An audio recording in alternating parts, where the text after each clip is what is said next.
Without a father, this one is for you. A daughter grieving from the loss of her father, whether it was physically, emotionally, or mentally, is too much to bear. It's hard to cope with such a thing because whether you like it or not, you'll always want your real dad. Fatherless. Ouch. The word and reality that I never wanted to face growing up. I want to give a big shout out to the male figures in my life, such as uncles, brothers, and male older cousins who gave me support, honesty, and masculine comfort. This post is a tribute to the father I barely knew. To the guy that was supposed to keep me safe, warm, euphoric, and secure, I wish I could feel you one more time. To the guy that was supposed to guide me through the detrimental road of heartbreak, friendship loss, and failures, I wish I could hear your voice one more time. To the man that can never be replaced in the arms of another, I wish I could see you one more time. To the man that was supposed to challenge every guy I date, to the man that I crave every single day and know that you are no longer around to fulfill my hunger. There is no replacing you, and that's what hurts. You want it to make sense. You lose your sense and repeat. And in this video, that's exactly what I break down. Here I present to you the challenges of growing up without a father at a young age, aka a daughter's grief, aka the most rocky and enlightening experience of my life. Number one, as you get older, it gets worse. The time heal all wounds phrase does not apply in this situation. Losing my father at a young age protected me from more pain, but I still felt an immense amount of it. The more time passes by, the harder it is to grasp that I am a girl without a father. Number two, you have little to no memories. Since I have a few memories of my father, I cling onto the memories my aunts, uncles, and grandparents tell me. Although their memories soothe my soul in a way, it's still not enough sometimes. I want my own memories and a whole bunch of them. Number three, you always feel empty. You lost one of the most important figures of your life. Of course, you're going to feel lost, confused, and unfulfilled.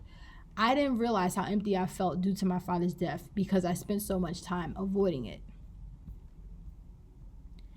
Number four, you acknowledge his death in any way possible. Talking about my father always brought up a death-like feeling. I dreaded the, so what happened to your father question. I hated how people assumed I even had one alive.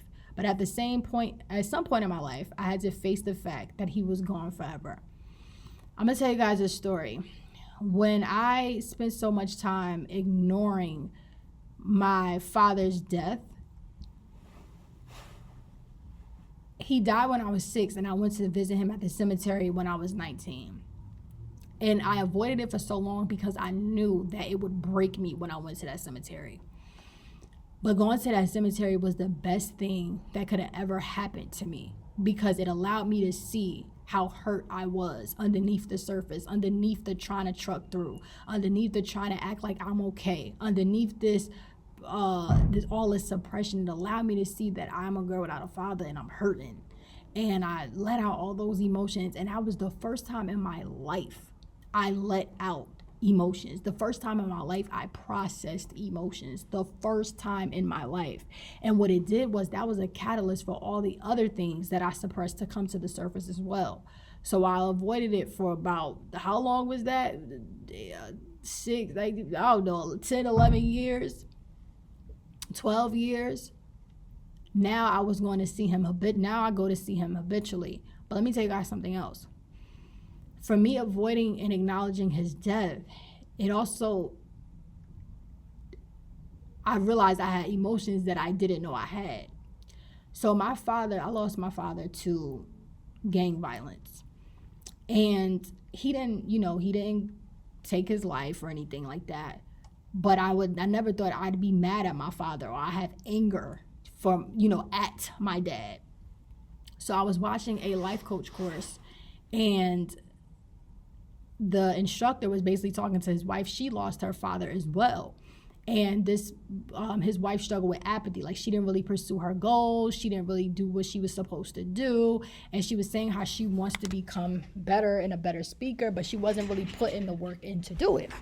So basically the instructor starts breaking that down and figuring out why she's the way she is. And he was like, it's like you're waiting for a hero to come along and save you. And then he was like a dad. So he was like, the problem is not mom. The problem is not God. this anger that you feel, and the reason why you're not doing the things you're supposed to do is because you're waiting for dad. You're waiting for a savior. So I just remember listening to that. And I was like, what? And it had me thinking, you know how when you listen to something and it feels like it has your wheels turning, but it's like it's hitting you, but you can't figure out why or how. And as I was writing my memoir and reflecting on my feelings towards my father, I realized I was angry at my dad for leaving. And I felt so ashamed to say it because his life was taken from him. He didn't take it. So it's like, how you gonna be mad at your father? Logically, it didn't make sense. But emotionally, that abandonment wound is there. That anger was there, and I knew it was true because as soon as I wrote it, I broke down. As soon as I put it on paper, I'm angry at my father. I started crying. And truthfully, I haven't went to the cemetery since to see him because I'm afraid of what might happen. So I just wanted to share that with y'all. You know, we don't address things. And sometimes grief is a good thing because it allows us to deal with the pain in increments. I learned that from the book, The Wounded Woman. But I also learned too, when we avoid things too long, we are faced with a lot of other things later on. So coming to the realization that I was actually angry at my dad for leaving me, even though he didn't choose to do it, like he didn't take his life, was very eye-opening for me and different, you know. Number 5, you didn't get to experience the father and daughter bond. I didn't get the stay away from men like this talks with my father. I didn't get to experience any laughs or hard times with him. I didn't get to experience him challenging the guys I dated or him attending my graduations, birthday parties, and dance recitals. My great-grandmother told me that when I was born, my father looked at me like I was the only thing in the world. I didn't get to see what that looked and felt like. Number 6, you may feel uncomfortable around men. I received love mostly from women in my life, like my mother, aunts, and grandmothers. It was so weird experiencing affection from a man because I wasn't used to it. Father is a girl's first love, and when you lose a father figure too early, you have a hard time reading, acknowledging, and understanding men. Number 7, how would my life be if he was here? That question. I spent so much time thinking about what my father and I would have been. Will we get along? Would I be a dad's girl? What would his reaction be to all the crazy stuff that goes on in my life? Would I be any different than I am now? Number 8, you learned what death was at a young age. My father's death was the first death that taught me what death actually meant. I remember how confused I was at his funeral because I saw everybody crying, but I thought he was asleep. As time went on, I realized that he was actually gone. Knowing what death is at such a young age is very traumatizing. Anytime you experience any harsh realities as a child, a little bit of your childhood is taken away.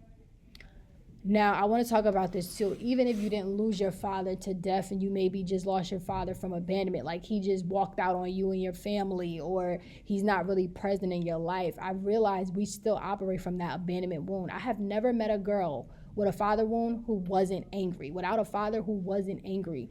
And even though it's definitely different when your father dies versus your father choosing consciously to not be in your life and he's alive walking around somewhere, that's painful too. Either way, we both still, either way, we both still are operating from that abandonment wound, and it hurts and it sucks. Number 9, you are connected to him spiritually. This is if you lost your dad to death. Although my dad is not here physically, I feel him all the time. I feel his protection, guidance, and love flow through me daily.